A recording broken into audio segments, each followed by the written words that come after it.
All right, let's hope for the best. Let's go try posting this link and see what happens. Tuesday, shift, paste, shift, link, link.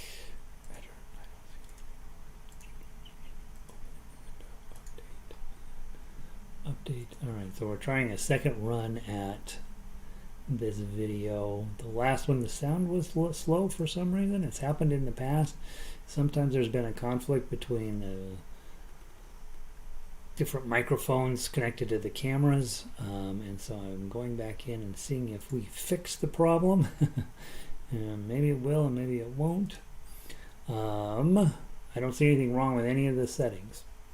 Really, it's weird that we have a problem. So we'll find out here momentarily as people log back in whether or not we fixed anything. Sometimes we do, sometimes we don't. All right, let's see. GCE, George Clooney eats apples. GCEA, this is the voice that I tend to use. Let me know if I'm in.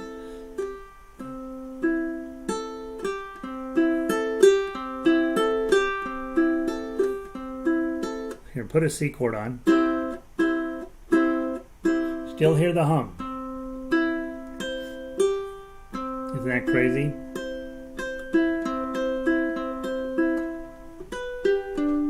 My voice doesn't sound as low. Okay. I was working on my James Earl Jones impression, you know. Look, I am your father. Let's try again. Okay, ukulele says I'm spot on. Yes. Okay. So the note. So for some reason we got a little bit of a pop going on up there in Vancouver, right? I think the Canadian authorities are like, nope, we're not doing any more ukulele up here. That's it. We're cutting you off.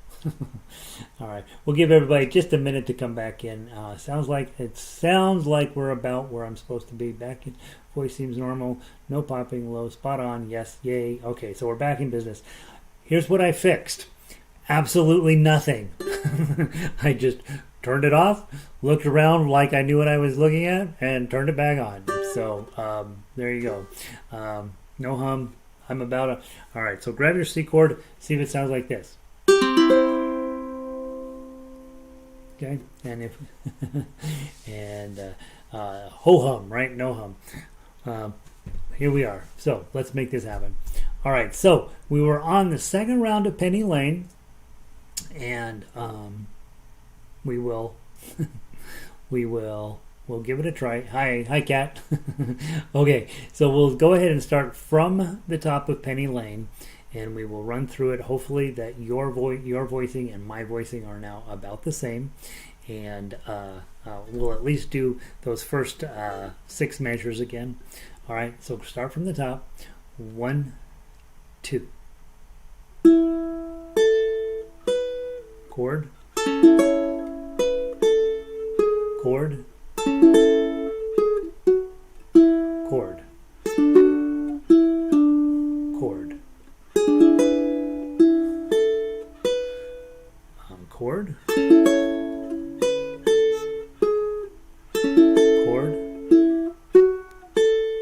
chord, chord,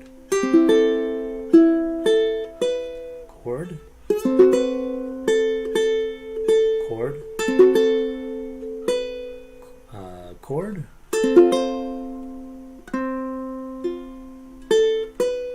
chord here. Let's go to measure 9, chord. Where I gotta have a 3 on the top.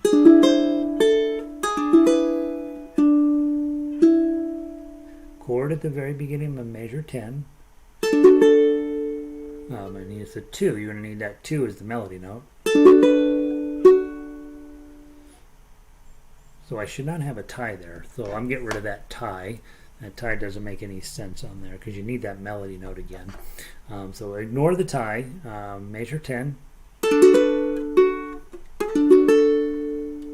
Okay, then I would just use that as a pickup note, the 2, 3. Okay, and it sounds like the advice I gave you was pretty much true. Beat 1 and beat 3 are going to get a chord, but there are a couple of transitional moments where that might not happen, right?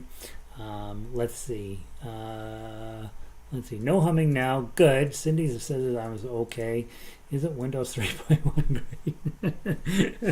great? I remember Windows 3.1, and it was great. It was amazing. You will also, most of us will remember DOS 6.0, right? And we're like, oh, this is pretty good. Elizabeth, how are you? All right, let's go on to measure 11. Okay. In penny, G chord at the first, and you're going to use your pinky again. Remember yesterday we had a lot of pinky on these G chords here. It shows up again.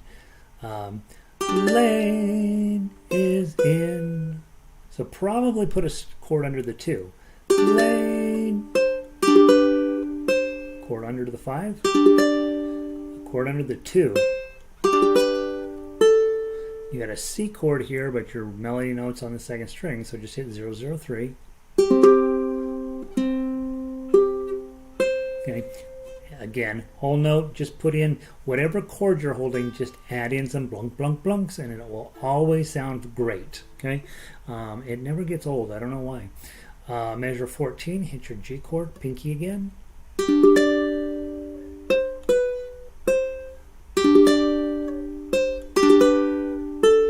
Okay, measure 16, same thing. Nice big E7 chord at 17, melody notes 2, it works out perfectly. Pinky on 4, and then another E7 just to the second string. Okay, and then we go to measure 18, you get your A chord, pinky on 4.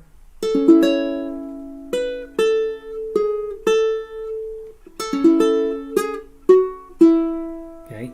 And then this should sound exactly like the beginning, right? You can already see, you're like, oh yeah, we've already played through both, basically this idea. Grab your B minor 7 at 19 and strum 3 strings. Strum the E7 on the rest. Put your A chord on, pinky up on 4. Got an A chord at the third beat under portrait. And then A minor 7 is all opens, but your melody note's a 3. Okay. Jan just says, I remember DOS in ninth grade, right? Yeah, some of us should be wary about explaining which version of Windows that we ended up having to use. I had, my first floppy disk was this big. It was 8.5 inches wide. I've been around a while. All right, and the floppy disks were later. Those were after that. Now, I don't know if any of you guys had the deck writer where you had to go type it in and then hit enter, and if it was okay, then we'd go clunk. Ridiculous. Measure 22. A minor 6. Keep his fire engine clean. So ready? Grab your A minor 6. Put the 2 on the bottom.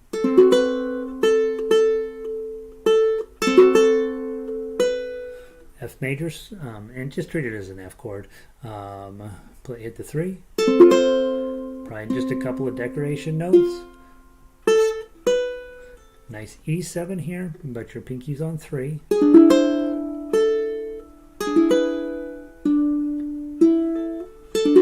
Okay, make sure you do a little bit of a D chord there.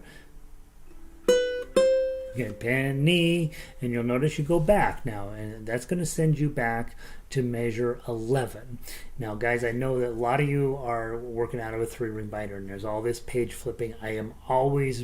You guys have to know that I am always aware of your page turn conundrums. What I would recommend, if you haven't printed it out already, page 1, make that its own page, right? Because the repeat is there. Okay, so make that by itself, and then open up. This is unusual. Open up and have 2 and 3 facing each other. That way, when you get to the bottom, when you get to 25, you just have to glance back at 21. That will make your repeats better. I try not to do that, but not all songs cooperate very well. And so I would have pages 2 and 3 facing each other on this particular piece of music, and that way, you don't have to turn pages in the middle of that repeat. That 25 takes you back to 11. You come back down and play that second verse. And then let's just play all the way down as if, and then as if we've already done it. Let's go to 26, and then we should, if I remember right, we write out to the end. Yeah, so let's go to 26. The nice part about the song is that you learn the first part, that little first section. You got a whole lot of learning done. It's a lot of this gets a tiny bit repetitive in here. Okay, 26. Let's go from there. Ready, play.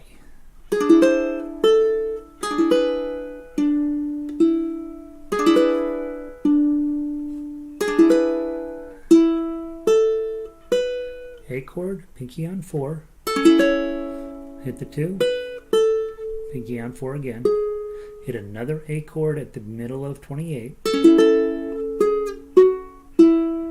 grab your B minor 7, but you only need 3 strings because you're going to hit the 2 on the second string, nice E7 on the rest. Okay, now you got an A chord at measure 30, pinky on 4 again. Regular A chord in the middle of the measure there, and then another open A minor 7th, melody notes on 3. Okay, and then let's keep going. Okay, A minor 6th, right there.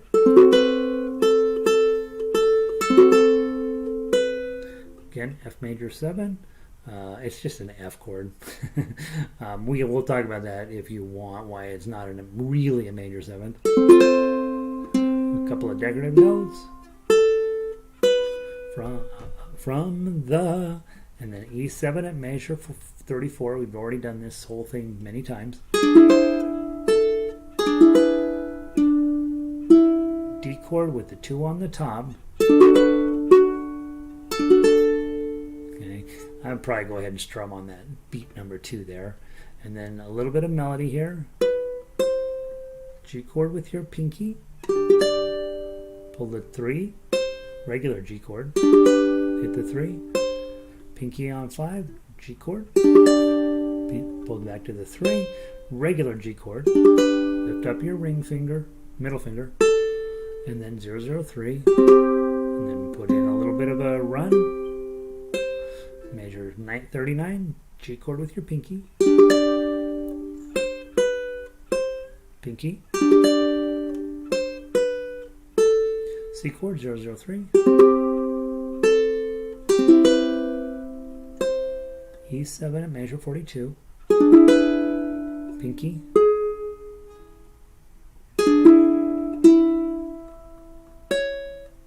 now here's where things change, okay? So the whole song, very repetitive, blah, blah, blah, blah, right? Things are going great in Penny Lane, apparently. And then you get all the way down to 42, and then you can feel it happening. Oh, they're going to raise us up an octave. And so that means for you as a ukulele player, like, oh, God, here we go. Up the neck we go, right? And so let me give you some tips on that. Yeah, hey Linda, welcome in. And yeah, you know, organizing your book is an art in and of itself. And I watch in our orchestra all these people coming up with all these unique and interesting ways to organize their books. I will tell you, occasionally we have orchestra members who cut off the standard notation. They know better than to call me up and ask me to give them just tablature, right? They know better, so they will go ahead and cut off the standard notation and then glue all of the tabs onto their own page. And I'm like, please stop doing that. That's not good. They're not going to stop doing it, but I asked them to.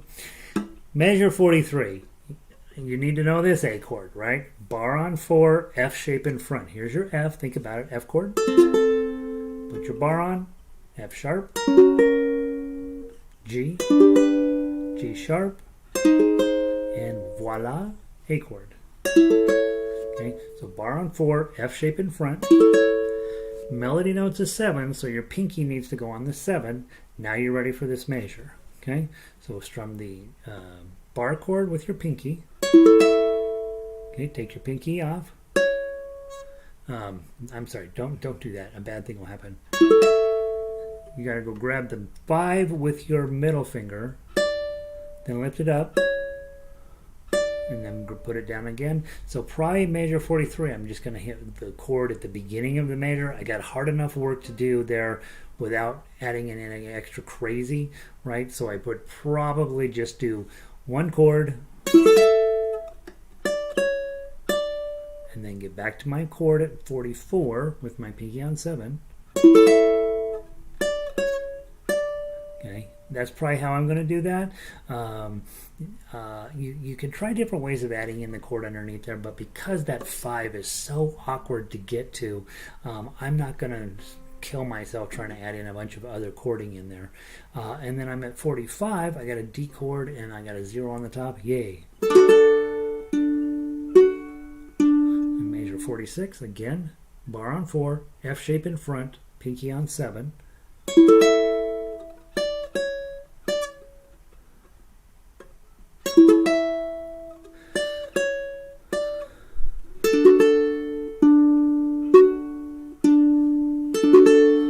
Nice big chord at 49, and then you've just got these little notes. Won't that be cool? Just bum bum bum. Okay. Robin, we are back. Can you hear us, Robin? Hopefully we're okay. So that's my thoughts on there. Almost every single measure will have a chord on 1 and a chord on 3, and then you just fill in between those with a little bit of melody. When you hit a whole note, do a little arpeggio in there, bung bung bunk, or bung bunk bunk, or something like that, just to fill it in. And then there are a couple of places around the turnarounds where you may want to do something a little bit fancier. So let's see how we doing on time. Not very good. Let's play through it one time top to bottom and just ignore all the repeats. So you're going to take all, Robin says this, all right, we're going to take all of the second repeats, okay, and there's 2 of them, one at the bottom of page 1, take the second repeat, and then move on to, and when you get to the bottom of page 3, take the second repeat as well. And we'll just play all the way down real slow and see if you can get a sense of where you're headed with that. And then, of course, later this week, I'll post my version and you compare yours. Again, make sure you know it's okay to be who you are, right? So if you're like, I don't want to do arrangements, I don't like it, it makes me sad, then don't, right? And just come play the melodies, come learn and sit and listen in, right? And then on Thursday when I post the whole series, you'll be like, yep, that's what I've been waiting for, okay? And you play my version. Now, on the other hand, a lot of you guys are excited about the idea of, hey, I want to know how to put music together so that I can do it for myself and possibly for my ukulele group or whatever. Hopefully you're not thinking that they're going to be excited about you forcing this on them, but they might be. For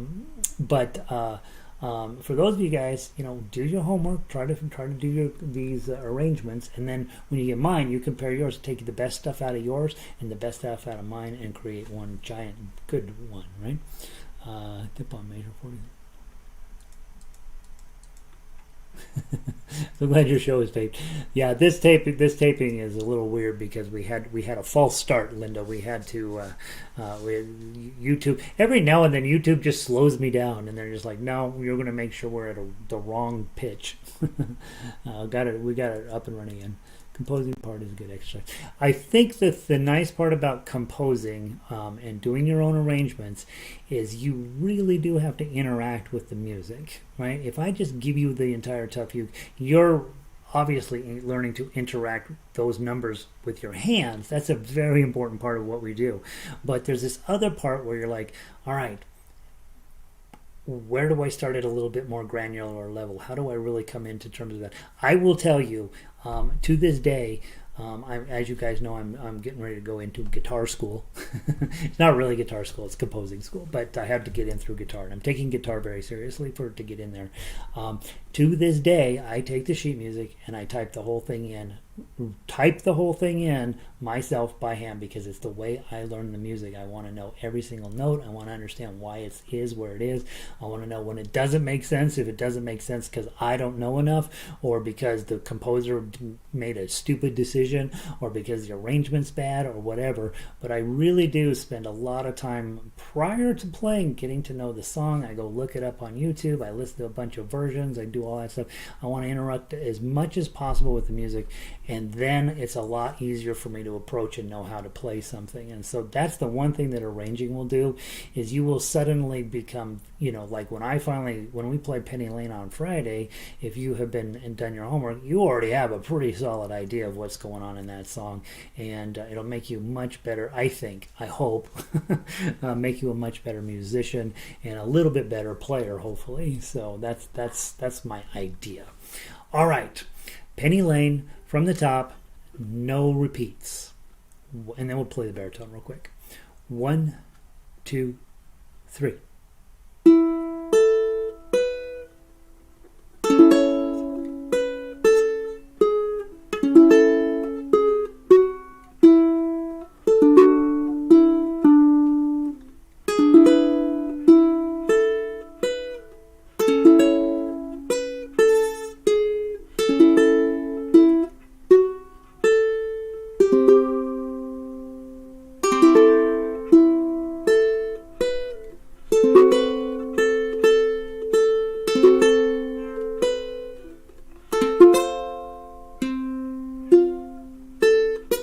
Second ending.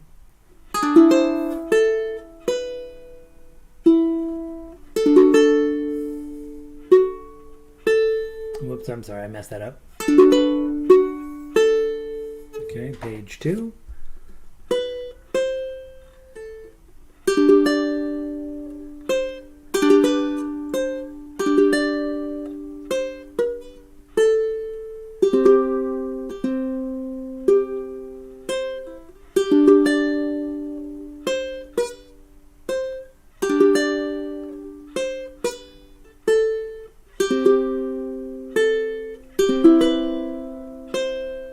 E7.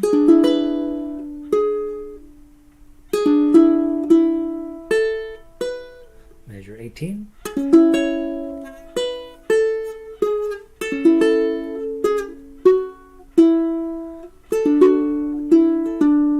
E7.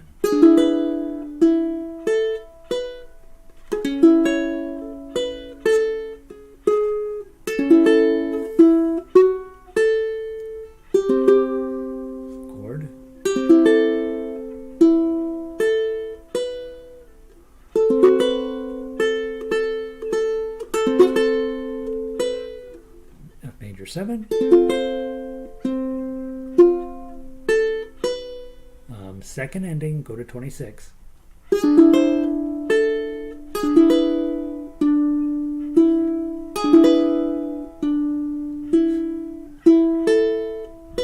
Major 28.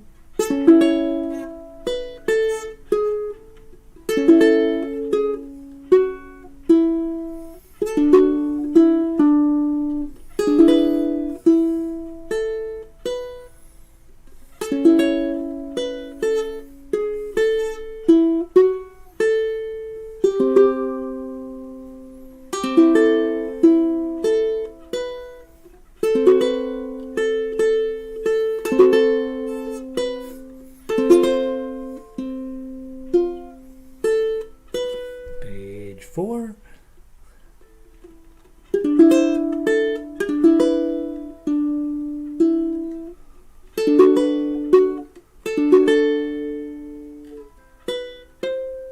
Page 36.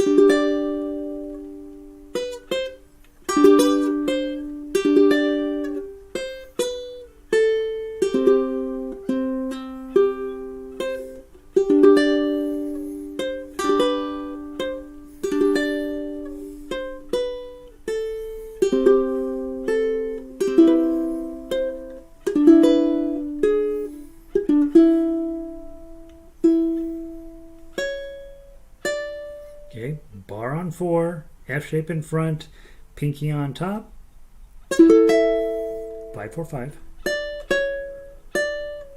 Bar chord, pinky on top, 5, 4, 5. Regular D chord, decoration, bar on 4, F shape in front, pinky on 7, 5, 4, 5.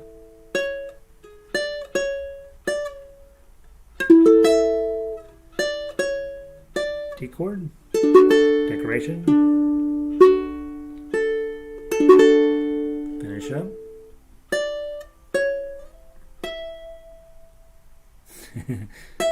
I don't know how loud to make that 7. You got to make it, I don't know, I feel like you maybe make it a little bit quieter.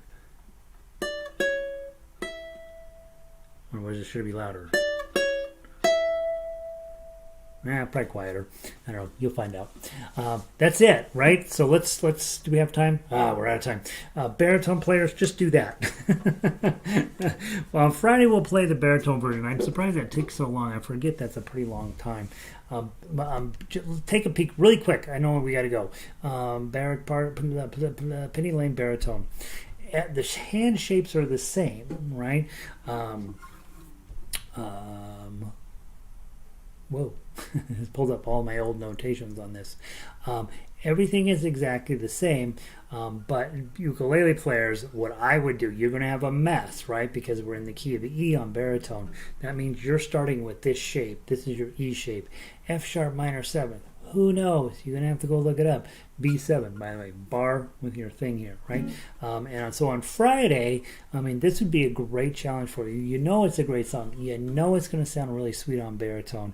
You're going to want to be a part of that as a ukulele player. So make sure you take a little bit of time. You saw the chords are very repetitive, so you only got to look up a few, but just make sure you know all of your chords. Be aware when you're playing in the key of E, it is often a good idea to play your A higher up on the neck. Okay, so when you're on a ukulele and you're in the key of E, which happens, we've talked about this a lot. There's entire internet threads, pages and pages of how to avoid the E chord. You don't, right? You play a bar here, C shape in front, and then that F shape is your A, and then all of a sudden you've got that. Not unimportantly, if you take your A shape here and slide it up 2 more, now you have a B shape. Work. It's kind of a cool thing. Okay, so that's one of those things that we'll continue to work on, is getting you more and more comfortable with where bar chords move around as you are playing with baritone players. There's not a ton of reason to study that as a ukulele player in and of itself, because in ukulele we try, we don't do a lot of that. But when you're playing with other people, knowing your bar chords as you slide them around will make it really much easier for you to play everything, right? Because you'll be comfortable with, well, I don't know exactly what this is, but if I go here and I slide it up too, it still works, type of thing. By the way, this is a really nice song. As I was putting it together, I'm kind of like, Beatles, blah, blah, blah. But as I was putting it together, I put it together for guitar originally, and I don't know if I necessarily fell in love with it on guitar, but I did fall in love with it on ukulele, because I think some of the stuff that's sort of challenging on the other instrument kind of goes away on ukulele, and you just end up with this really nice, pleasant little tune to play. And so hopefully you like it. And I apologize, I keep running us out of time. It's going to get even tighter in next week when we add in book 1 and book 2. So we'll have to agree that going forward we won't be able to do the whole entire song. That's why I want you to get comfortable with a basic work pattern now, and that way when we get into next week and we have 20 minutes to cover the whole entire song, that we will be I will point out the highlights and the things that are hard, and then of course on Fridays we will play it. We did have some discussion about possibly changing Kick Your Fanny Friday to Kick Your Fanny Monday, since it's summertime and a lot of you will be traveling. But notice we haven't made any final decision on that. But do give it some thought, and give me your thoughts on that if you don't mind. I'm perfectly fine with leaving it on Friday. I'm going to be here on Friday, but especially back east, a lot of you guys are late, and you're coming in on Friday night for your concert, and that may be awesome, right? Giving a ukulele concert every Friday night.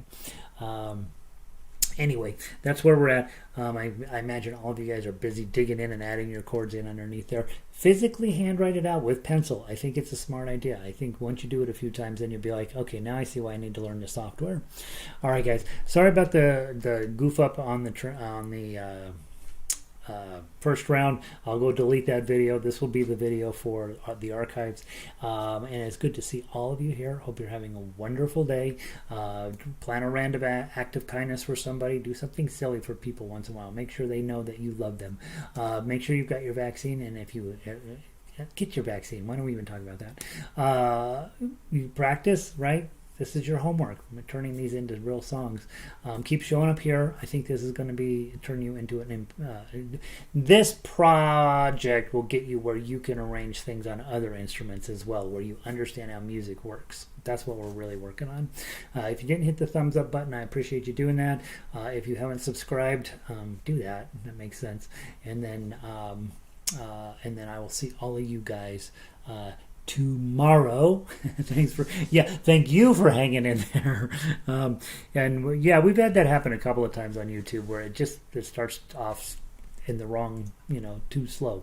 I will mention very quickly, we had a pretty good time in ensemble yesterday, 5 o'clock ensemble with the harmonica players. They enjoyed having us there, and we enjoyed being there. So today we're playing Ode to Joy. Come play a little Beethoven with us. Aloha Oi, that's the ukulele song. Amazing Grace, everybody should know how to play that. You never know when you're going to get called to do a funeral. Got to have that one in your bag.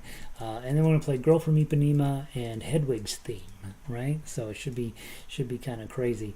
Hedwig's Theme is from Harry Potter. If you've never played a Harry Potter song, come play this one with us. It's really fun. All right, I'm going to pull the plug, and I will see all y'all. Anytime Cat's around, I gotta say all y'all. I'll see all y'all tomorrow, and that's it. Have a great day. Let's see.